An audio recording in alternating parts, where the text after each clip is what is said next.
Otherworldly Evil Monarch, Bab 55, Judul, Berperilaku Seperti Seorang Anak Nakal.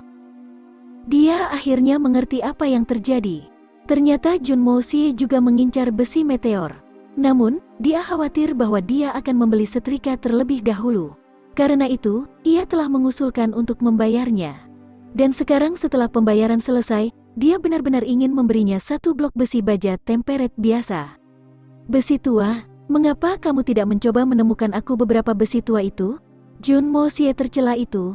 Dengan alasan membayar besi, dia menipu aku untuk memiliki besi meteorik. Kebetulan dia juga tidak berpikir jernih saat itu dan tidak menyebutkan besi apa yang dia inginkan. Itulah sebabnya dia bisa menipunya. Junmo Xie, Dugu Xiaoyi menjerit, matanya yang cantik melotot lebar. Apakah kamu ingin mati? Tuduhan palsu. Junmo Xie merentangkan lengannya saat dia mengangkat bahu, sedikit kekejaman yang tidak bersalah muncul di wajahnya.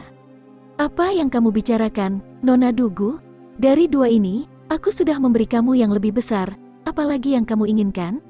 Kamu ingin membeli besi, dan aku dengan murah hati membelinya untuk kamu. Namun, kamu malah mengutuk aku. Kamu terlalu tidak adil terhadapku. Kamu, bagus, sangat bagus. Junmo Xie, kamu yakin punya nyali? Jika kamu pernah berakhir di tangan aku tidak akan pernah memaafkanmu. Dugu Xiaoyi menggigit bibirnya yang gemuk ketika seluruh tubuhnya bergetar ketika dadanya naik dan turun. Dia marah sampai menangis. Air mata muncul di sudut matanya sebelum akhirnya jatuh. Junmo Xie merasa agak canggung. Pertama-tama Dugu Xiaoyi adalah orang yang ingin membeli setrika. Tapi dia telah menggunakan seorang gadis kecil yang ditipu untuk memberinya besi yang terasa salah. Dia mencoba menghiburnya. Untuk apa kamu menangis? Bagaimana dengan ini? Ketika aku sudah mulai menempa senjataku, aku akan membuat pisau yang berharga untuk kamu juga. Setelah itu, aku akan mengirimkannya langsung ke tempat tinggal kamu. Jadi, mari kita lakukan seperti itu saja, oke? Meskipun Junmo Xie adalah pria dengan banyak bakat, wanita penghibur jelas bukan miliknya. Siapa yang mau pedang busukmu? Dugu Xiaoyi tidak tahu bahwa Junmo Xie benar-benar membuat janji nyata padanya dan hanya berpikir bahwa dia mengejeknya. Dia akhirnya menangis, hatinya penuh kesedihan. Besi itu jelas milikku sejak awal. Sejujurnya, Dugu Xiaoyi tidak menangis karena kehilangan besi meteor. Meskipun besi meteorik adalah sesuatu yang langka, itu jujur tidak terlalu sulit untuk diperoleh mengingat kekuatan dan pengaruh keluarga Dugu. Alasan sebenarnya dia menangis adalah karena tindakan keji Junmo Xie. Mengangkat debauci, dia memotongnya di tengah-tengah pembeliannya, kemudian menipu dia dengan menawarkan untuk membayarnya. Dia juga membuatnya merasa bingung tentang pendapatnya tentang dia dan setelah semuanya dikatakan dan dilakukan, dia akhirnya menawarkan sepotong sampah padanya. Untuk menambah penghinaan pada cedera, ia bahkan memasang ekspresi saleh seperti katanya. Kamu ingin yang besar dan aku ingin yang kecil. Bagaimana ukuran dapat digunakan untuk menilai jenis barang ini? Tentu saja, alasan terbesarnya adalah karena dia akhirnya jatuh perangkap pada triknya. Dia sendiri menjadi bingung setelah melihat penggambarannya yang megah tentang seorang debauci dan akhirnya dibodohi olehnya. Butir-butir air mata jatuh di wajahnya, menandakan betapa Dugu Xiaoyi merasa sedih. Dia memandang Junmo Xie yang berdiri di sana seperti tiang kayu. Dia bahkan tidak mencoba untuk menghiburku. Ini membuat Dugu Xiaoyi semakin sedih, yang mengubah tangisan sunyi menjadi tangisannya. Berhentilah menangis, wajahmu menjadi bengkok ketika kamu menangis dan akhirnya menjadi jelek. Junmo Xie mengerutkan kening, matanya menyipit. Rupanya, inilah yang dimaksudkannya untuk menghiburnya. Aku ingin menangis, aku tidak ingin kamu peduli. Kamu, siapa yang kamu katakan jelek? Kata jelek jelas merupakan kata tabu untuk anak perempuan. Ada banyak hal di dunia ini yang bisa bertahan dan ada juga hal-hal yang tidak pernah bisa bertahan. Dugu Xiaoyi tiba-tiba berhenti menangis, tatapannya seperti api langsung ke Junmo Xie. Dalam sekejap, kemarahan naik dari lubuk hatinya dan dari kemarahan muncul kebencian yang ekstrim. Dia memegang lengan Junmo Xie, membuka mulut kecilnya dan menggigit keras lengan Junmo Xie. Setelah menggigit lengannya, dia terus menangis. Otot-otot wajah Junmo Xie berkedut saat dia mengertakkan gigi, mendesis. Kayu, brengsek, Dugu Xiaoyi terus menatapnya dengan mata berkaca-kaca saat dia menangis terseduh-seduh.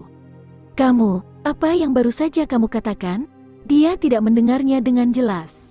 Junmo Xie merentangkan tangannya saat dia menggertakkan giginya kesakitan. Dugu Xiaoyi kemudian terus menangis. Junmo Xie menggaruk kepalanya, mengangkat bahu dan tidak bisa memikirkan solusi apapun. Dalam kehidupan sebelumnya, Junmo Xie adalah seorang pembunuh dan tidak memiliki pertemuan romantis. Jika ada komplikasi, mereka biasanya diselesaikan dengan menggunakan uang. Setelah pekerjaannya selesai, ia kemudian tidak akan ada hubungannya dengan klien, berpisah tanpa membentuk hubungan apapun. Dia sama sekali tidak mengerti hati wanita dan tidak tahu bagaimana menenangkan wanita. Dengan demikian, setelah mengamati tangisan Dugu Xiaoyi, dia bahkan tidak repot-repot berusaha menghiburnya. Karena dia sudah menyerah dalam melakukan segala upaya untuk melakukannya. "Jika kamu ingin menangis, maka terus lakukan saja." Sambil berjongkok di tanah, dia dengan hati-hati memeriksa kualitas besi meteorik. Semakin lama dia memeriksanya, semakin dia merasa puas. Dia kemudian menggunakan tangannya untuk mengangkatnya. Meskipun hanya sedikit lebih besar dari bola basket, bola itu hampir 120 kg. Dia memberi dua terkekeh, sangat puas. Jika blok besi meteorik ini digunakan untuk menempa belati terbangnya, mereka tidak akan bisa dihancurkan. Dia telah menemukan harta nyata kali ini, meskipun metodenya untuk memperolehnya agak curang. Saat ia merasa mabuk oleh kebahagiaan, pantatnya tiba-tiba terasa sakit, seolah pantatnya baru saja menabrak besi meteor. Hanya untuk mendengar suara isakan Dugu Xiaoyi saat dia dengan cepat berlari keluar, meninggalkan sederet air mata di tanah.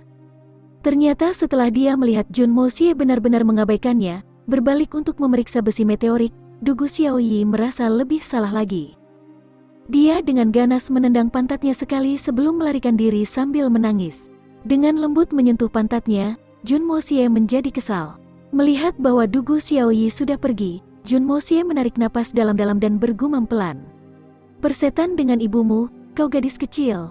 Jika kamu jatuh ke tanganku, aku akan menunjukkan kepadamu apa yang bisa aku lakukan."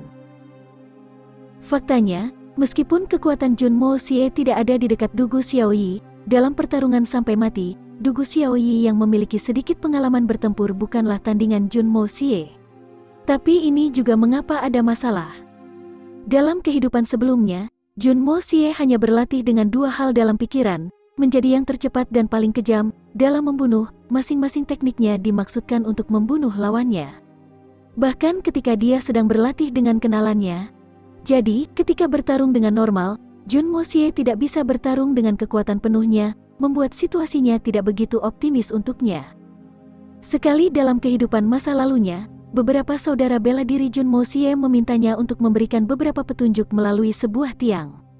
Dia membalas, "Jangan meminta aku untuk petunjuk, berkelahi adalah sesuatu yang aku tidak tahu bagaimana melakukannya, pembunuhan adalah yang aku tahu." Bagaimana dia bisa terlibat dalam pertempuran hidup dan mati melawan Dugu Xiaoyi? Baik itu latar belakang keluarganya atau emosinya, tidak ada yang bisa membiarkan Junmo Xie membunuh Dugu Xiaoyi. Selain itu, ia dikenal sebagai Nemesis of Debauches, yang merupakan bukti karakternya yang ekstrim. Selain itu, semuanya bisa disalahkan pada kenyataan bahwa Junmo Xie yang asli terlalu bajingan. Meluruskan diri, dia berbalik ke arah penjaga toko dan bertanya, "Bos, jika sepotong besi meteorik ini akan diserahkan ke toko kamu untuk penempaan senjata, berapa kali kamu bisa memperbaikinya?" Penjaga toko tua itu merenung sejenak sebelum menjawab, "Tokoku yang sederhana pernah memiliki kesempatan untuk bekerja dengan meteorik iron jenis ini. Setelah menyingkirkan kotoran, toko aku bisa terus naik hingga 3 kali. Produk jadi memiliki jejak awan angin yang berputar-putar di permukaannya, mengeluarkan aura dingin. Jika digunakan dalam membuat pedang, maka pedang itu akan sangat tajam. Apakah itu bisa memotong besi seperti mentega?" tanya Junmo Xie. "Tidak." Penjaga toko tua itu menyeringai sedikit ketika dia hanya menjawab, "Memotong besi seperti mentega? Bocah kecil ini telah mendengarkan terlalu banyak legenda. Jika itu masalahnya, mengapa kamu repot-repot menyebut dirimu toko senjata ilahi? Apa jenis senjata ilahi yang tidak dapat menembus besi seperti mentega?" Junmo Xie menatapnya dengan tatapan yang memunculkan perasaan ditipu. Penjaga toko tua itu tiba-tiba merasakan keinginan untuk naik ke atas untuk meneriakkan kata-kata ketidakadilan. Tuan muda, aku khawatir telah terjadi kesalahpahaman. Yang disebut memotong besi seperti mentega, itu hanya terjadi pada senjata ilahi dalam legenda. Selain itu, bahkan jika senjata adalah senjata ilahi asli, hanya pengguna yang mampu yang dapat melakukannya. Adapun senjata ilahi yang dapat mampu melakukannya bahkan ketika dipegang oleh orang biasa, tidak ada satupun di seluruh dunia. Oh, kata-katamu sangat logis. Jun Moxie tiba-tiba teringat frasa, ketika penguasaan yang benar tercapai, bahkan sehelai rumput bisa menjadi pedang. Dia tidak bisa menahan kepalanya. Benar-benar omong kosong. Jika aku memiliki penguasaan senjata seperti itu, mengapa aku bahkan repot-repot untuk mendapatkan pedang yang tajam? Aku ingin pedang yang tajam karena tingkat kekuatan aku belum mencapai tingkat yang memuaskan. Sudahlah, aku akan memikirkan hal lain. Jun Moxie menghela nafas. Silakan kirim bahan-bahan ini ke Jun Residence. Ternyata yang ini berasal dari keluarga Jun. Tidak heran dia begitu luar biasa. Penjaga toko tua itu dengan mudah berjanji saat dia menyeka keringatnya, tetapi bersukacita dalam hatinya. Meskipun tuan muda ini adalah seorang debauci yang hilang, setidaknya semua tuntutannya masuk akal. Karena kamu ingin menanganinya sendiri, itu akan menjadi yang terbaik. Hanya, sayang sekali, kasihan untuk besi meteorik ini. Adapun senjata ilahi legendaris itu, tidak ada di dunia ini. Meminta aku untuk mengeluarkan sesuatu seperti itu akan membunuhku. Melihat Jun Moxie kembali ketika dia pergi, hati penjaga toko tua itu berpikir fasik. Apakah kamu ingin menempa pedang hanya untukmu, debauci itu? Jika kamu benar-benar bisa menempa satu, untuk senior ini tidak akan menggunakan kaki untuk berjalan. Aku malah akan merangkak kemanapun aku pergi.